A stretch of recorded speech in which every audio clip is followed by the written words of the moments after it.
ప్రయోజనాలు ఉన్నాయనుకుంటున్నారా లేదంటే రాష్ట్ర ప్రయోజనాలు ఉన్నాయనుకుంటున్నారా? సార్ బీఆర్కే యాజమాన్యానికి ముందుగా వెంకటేష్ గారికి అలాగే నా ఈ డిబేట్ లో పాల్గొంటున్న సోదరులందరికీ నా యొక్క నమస్కారాలు. నేనేమంటున్నానంటే ఈరోజు భారతదేశం బాగుండాలి, అందరూ బాగుండాలి, అందులో మనం ఉండాలి అన్నట్టు, భారతదేశం బాగుండాలి, మనము బాగుండాలి, అందులో మనం ఉండాలి అన్నట్టు తెలుగు రాష్ట్రాలు అభివృద్ధి కావాలని అందరి కోరిక. మేమేమంటున్నామంటే యూపీఐలో ఇచ్చిన ఒక్క రాష్ట్రాన్ని విడదీసి ఇస్తే ఈ రోజు ఇంత 10 ఏళ్ళు అయినా కూడా ఈ సమస్య కొలికొస్తలేదు. అదే ఎన్డీఏ గవర్నమెంట్ లో 3 రాష్ట్రాలను విభజించింది. అందులో బీహార్ నుంచి జార్ఖండ్ కావచ్చు, మన మధ్యప్రదేశ్ నుంచి ఛత్తీస్గఢ్, యూపీ నుంచి ఉత్తరాఖండ్, ఉత్తరాంచల్. కానీ ఇప్పటి వరకు ఏ సమస్య వస్తలేదు. మన వరకు వచ్చే వరకే తెలుగు రాష్ట్రాలు వచ్చే వరకే సమస్య వస్తుంది.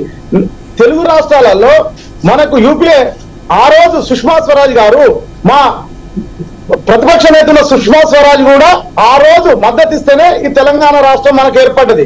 అప్పుడున్న కేసీఆర్ ఆయనకున్న 2 ఎంపీలు, కానీ నేను తెచ్చిన జాతిపిత అని చెప్పుకుంటున్నాడు. కానీ ప్రజలు మీ ద్వారా టీవీ మాధ్యమాల ద్వారా చూస్తున్నారు. కానీ మేమేమంటున్నా అంటే ఈ రాష్ట్రానికి అభివృద్ధికి 29 రాష్ట్రాలలో భారతదేశంలో ప్రతి రాష్ట్రానికి మోదీ గారు సుముఖంగా ఉన్నారు అభివృద్ధి చేయడానికి. కానీ మన రాష్ట్ర ముఖ్యమంత్రులు, గత ముఖ్యమంత్రి కేసీఆర్ గారు ఏ విధంగా మెదిలిండో, జగన్మోహన్ రెడ్డి ఏ విధంగా మెదిలిండో మీకు తెలుసు, టీవీ మాధ్యమాల ద్వారా చూస్తున్న ప్రజలకు కూడా తెలుసు. కేసీఆర్ గారు మనం తెలంగాణ కోసం కొట్లాడినాం, 1200 మంది అసలు పోసారు. కానీ కేసీఆర్ గారు మాత్రమే ఆయన కుటుంబం బాగుపడ్డది. మనం ఏమనుకున్నాం, నీళ్లు నిధులు నియామకాల కోసం తెలంగాణ కోసం పోరాటం చేస్తే తెలంగాణ వచ్చింది. కానీ ఆయన కుటుంబం తప్ప తెలంగాణలో ఏ ఒక్క వ్యక్తి కూడా కనీసం లాభపడలేదు. అప్పుడు మనకు మిగులు బడ్జెట్ ఉంది, ఇవాళ మనకు లో బడ్జెట్ ఉంది. ఎందుకైంది? ఈ కచార ఫ్యామిలీ కేసీఆర్ చేయబట్టి మన తెలంగాణ నట్టడం ఉంచిండు. తెలంగాణ వెనక వరుసలో ఈ రోజు బీహార్ లో ఇంకా వేరే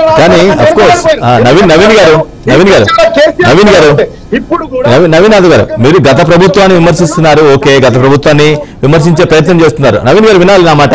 నవీన్ గారు మీరు గత ప్రభుత్వాన్ని విమర్శించే ప్రయత్నం చేస్తున్నారు. ఓకే, నేనేమంటానంటే ఇక్కడ ఏపీలో మీరు అలయన్స్ పార్ట్నర్ గా ఉన్నారు కాబట్టి ఖచ్చితంగా మీరు చంద్రబాబు నాయుడు గారు చేసిన స్టెప్ ని వెల్కమ్ చేస్తారు. కానీ ఇక్కడ తెలంగాణలో కంప్లీట్ గా మీ పార్టీకి బద్ధశత్రు కాంగ్రెస్ అధికారంలో ఉంది.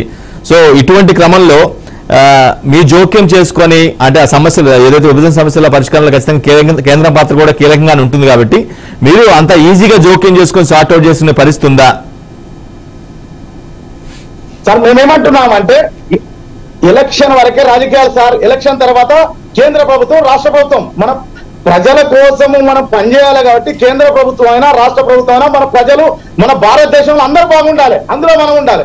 మన రాష్ట్ర అభివృద్ధి కోసము మీరు ఒకటి గమనించాలి సార్. నేనేమంటున్నా అంటే ఇవాళ మన తెలంగాణ కోసం పసుపు బోర్డు ఇచ్చాం, స్పైస్ బోర్డు ఇచ్చారు. ఎవరు ఇచ్చారు? కేంద్ర ప్రభుత్వం ఇచ్చింది. ఎప్పుడు గత ప్రభుత్వం చెప్పలే. మనం ఎరువుల కర్మాగారం రామగుండంలో ఎరువుల కర్మాగారము అంతకుముందు గత ప్రభుత్వం, అది మీకు తెలుసు, అందరికీ తెలుసు. ఎవరి హయాంలో అది మూతపడ్డది. కానీ మోదీ గారు స్వయాన వచ్చి దాన్ని ఇనాగ్రేషన్ చేసినప్పుడు, పునఃప్రారంభించినప్పుడు ఇక్కడ ఉన్న ముఖ్యమంత్రి గారు రాలే, స్వాగతించలే. తర్వాత మన నేషనల్ హైవేస్ ఉన్నాయి సార్, కేంద్ర వాటా లేదా? ఇలా నేషనల్ హైవేలను అభివృద్ధి చేస్తున్నాం మేము సార్. మరుగుదొడ్లో మా పాత్ర ఉంది, డబుల్ బెడ్రూమ్ లో మా పాత్ర ఉంది.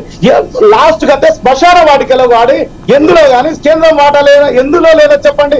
కానీ కేంద్ర వాటాలు ఉన్నప్పటికీ కూడా పోయిన గత ప్రభుత్వం ముఖ్యమంత్రి ఆయన ఇప్పుడు వాటర్ ట్యాంకులు ఉన్నాయి, వాళ్ళ కలర్ వేసుకున్నాడు. తెలంగాణ టీఆర్ఎస్ కలర్ వేసుకున్నాడు. ఇక్కడ ఏమంటారంటే ఇంట్లో పెట్టలేనమ్మా ఎవరికో పెట్టినట్టు ఆయనే ఇక్కడ అభివృద్ధి చేయలేదు. కానీ పంజాబ్ పోయి నేను రైతులకు నేను సేవ చేస్తున్నాడు, రైతులకు నేను సహాయం చేస్తాను. నవీన్ గారు అభివృద్ధి సంక్షేమం చేయకుండానే వరుసగా 2 సార్లు అధికారంలో రాగలిగారా? నవీన్ గారు అభివృద్ధి సంక్షేమం చేయకుండానే వరుసగా 2 సార్లు మిమ్మల్ని కాంగ్రెస్ పక్కన పెట్టి అధికారంలో రాగలుగుతారా? సార్ తమిళనాడులో ఏ ప్రభుత్వం ఉన్నా మేము అభివృద్ధికి తోడ్పడ్డారు ప్రధానమంత్రి గారు. మనకు భారతదేశము ప్రపంచంలో మనం ముందుకు తీసుకెళ్లాలనే మోదీ గారు తాపత్రయం సార్. భారతదేశంలో ముందు వరుసలో ఉండాలి, మొదటి స్థానం తీసుకురావడమే మోదీ గారి లక్ష్యం. ఏ ప్రభుత్వం ఎవరు నవీన్ గారు ఎలక్షన్ వరకే రీజనల్ పార్టీకి ఎలక్షన్ తర్వాత ప్రభుత్వాలకు సహకరించడమే మా ఎన్డీఏ కేంద్ర ప్రభుత్వం లక్ష్యం. అందరికీ సహకరించడం మా లక్ష్యం సార్. రీజనల్ పార్టీస్ కి మీరు వ్యతిరేకం అనేది చాలా మంది, అంటే రీజనల్ పార్టీస్ ని ప్రోత్సహించరు అనేది అందరికీ తెలిసిన విషయం. కానీ అంతకంటే మీరు వ్యతిరేకించి కాంగ్రెస్ పార్టీ కదా తెలంగాణ అధికారంలో ఉంది. సో ఇటువంటి క్రమంలో మీరు డిఎంకేనా ఇంకేదో పార్టీ కాదు సార్. కేరళకి వెళ్ళి కూడా అక్కడ ఉన్న మన అమ్మాయిలను ఎక్కడికి ప్రతి విషయం మీద కూడా సూక్ష్మంగా పరిశీలించి మా ప్రధానమంత్రి గారు భారతదేశంలో ఉన్నది కాదు సార్, ఏ పార్టీ అనేది కాదు సార్, ఇక్కడ భారతదేశంలో ఉన్న 29 రాష్ట్రాలను అభివృద్ధి పదంలో తీసుకెళ్లడమే మోదీ గారి లక్ష్యం. అక్కడ ఏ పార్టీ అనేది సార్ ఎలక్షన్ వరకే పార్టీ, ఎలక్షన్ తర్వాత ప్రభుత్వం.